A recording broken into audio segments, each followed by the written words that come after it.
হ্যাঁ। তো দুষ্টুমি করতে করতে করতে হঠাৎ একদিন কি হইলো, আমার হিসু আটকায় গেছে। তারপরে করছে কি, ডাক্তার কাছে নিয়ে গেছে। ডাক্তার কাছে নেওয়ার পর আমার টুনটুনি কেটে দিছি। আলহামদুলিল্লাহ ভালো আছো? জি আলহামদুলিল্লাহ ভালো আছি। ভাই আজকে মানে আমাদের মাঝে আপনি আপনার জীবনে মানে আপনার লাইফে সবচাইতে বেশি কোন সময় কষ্ট পাইছেন তা আমাদের মাঝে শেয়ার করেন।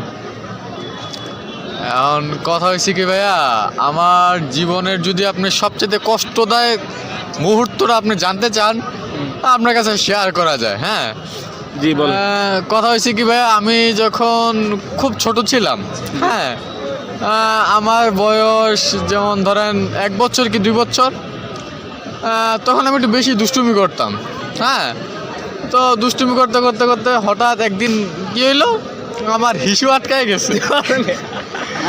ফাজিল করেন না, হ্যাঁ না শোনেন ভাই, এটা আসলে সত্যি আমার খুব জীবনে সবচেয়ে বড় কষ্টদায়ক। সত্যি। হ্যাঁ, পরে যখন হিসু আটকাই গেছে, তারপরে করছে কি, ডাক্তার কাছে নিয়ে গেছে। ডাক্তার কাছে নেওয়ার পর আমার টুনটুনি কেটে দিছি। টুনটুনি কি আছে?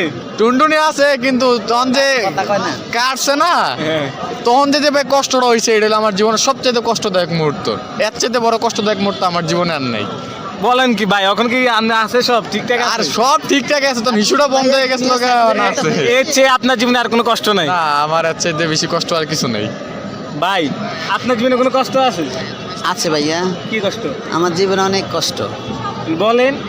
শুনতে চাও? জি বলেন। আমি অনেক কষ্ট করে বড় হয়েছি মা বাবার কাছ থেকে। গরিবের সন্তান আমি। খুব কষ্টে দুঃখ নিয়ে আমার জীবন, হাসি খুশি নিয়ে, হাসি খুশি তো নেই, কষ্টে জীবন যায়। বড় হয়েছি, মানুষের গুতা খাই, খোসা খাই, উষ্টা খাই, বড় হয়ে এতটুকু হয়েছি। দেখা যাক, দোয়া করবেন আমার যেন সামনে বাকি জীবনটা যেন ভালো হয়, যেন সুন্দর হয়। এটাই চেষ্টা করি, এটাই আশা করি আল্লাহ পাকের কাছে। আল্লাহ পাক যেন আমায় ভালো রাখে, এমনকি আপনাদের রাখে, সামনে যেন ভবিষ্যতে ভালো কিছু করতে পারি। বহুত অন্যের সাজা ভোগ করছি, অন্যের লাত্তি উষ্টা গুতা খাইছি, অনেক কষ্ট করছি জীবনে, অনেক করে এতটুকু কষ্ট হয়ে খেতে খেতে এতটুকু বড় হয়েছি। আজ আমি এই পর্যায়ে এতটুকু আছি, বাকিটা কী হবে আল্লাহ পাকই ভালো জানে। ঠিক আছে ভাই, থ্যাংক ইউ, ধন্যবাদ আপনার।